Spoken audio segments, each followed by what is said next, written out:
እኔንም መቼ ነው ምሳ የምትጋብዙኝ? የት ልጠብቃችሁ? ዳኒ ወጣ ስትሉ ማለት ነው የሆነ ቦታ ላይ ንገረኝና እዛ ቦታ ላይ ምሳ ስቀበል ደግሞ እኔንም ቅረጹኝ። ሰላም ጤና ይስጥልኝ። ወደ እናንተ መድረስ ካለባቸው ብዬ ከማስባቸው መረጃዎች መካከል አንዱ የደራሲ ሀብታሙ አለባቸውን ይመለከታል። ባለፈው ሳምንት ሁላችሁም እንደተመለከታችሁት በኢቢኤስ የስጦታ ፕሮግራም ላይ የምሳ ስጦታ ከተደረገላቸው ሰዎች መካከል አንዱ ነበሩ። እኒህ ታላቅ ደራሲ እንዴት ዳንኤል ተገኝ አላወቃቸውም? ኢቢኤስ እንዴት ይህንን ነገር ያስተላልፋል የሚል ትንሽ ሶሻል ሚዲያ ላይ ግርታ ፈጥሮ ነበር። ይህን መነሻ በማድረግ ኢቢኤስ የእሳቸውን ፓርት ቆርጦ ማውጣቱን ተመልክቻለሁ።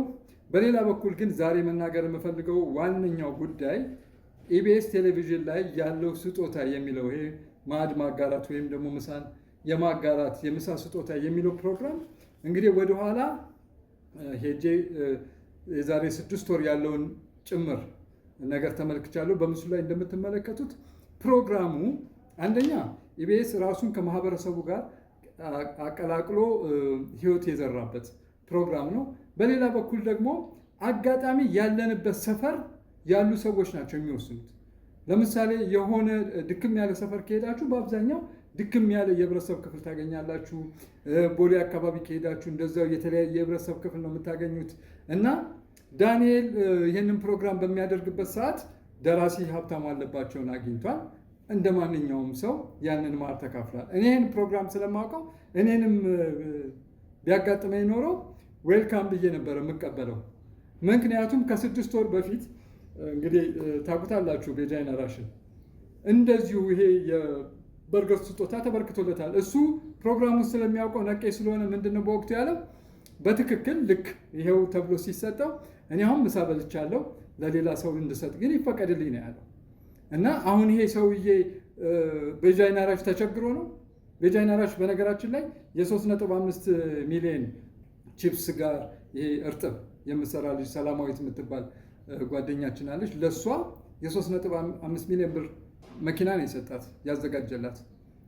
እና እሱ ይሄ ሲሰጠው ችስታ ነው ማለት ነው። ብዙ ጊዜ አሁን ነገሮችን ሳናጣራ ቀጥታ ጭፍጨፋ እንጀምራለን። ይሄ በመሆኑም ኢቢኤስ እንግዲህ ቆርጦ የጣለው ነገር አለ። ነገር ግን ሁል ጊዜ መረጃ ከመልቀቃችን በፊት በኃላፊነት የድርጅቱ ወይም የዛ ቻናል ዋነኛው ሀሳብ ምንድን ነው የሚለውን ወደኋላ ሄደን መመልከት መቻል አለብንና ይህን በማድረጋቸው ብዙ የህዝቡን ተቀባይነት ወይም ደግሞ በህዝቡ ውስጥ ሞር የሚገቡበትን አቅም ነው የፈጠሩት። ይህንን ማን አድርጓል?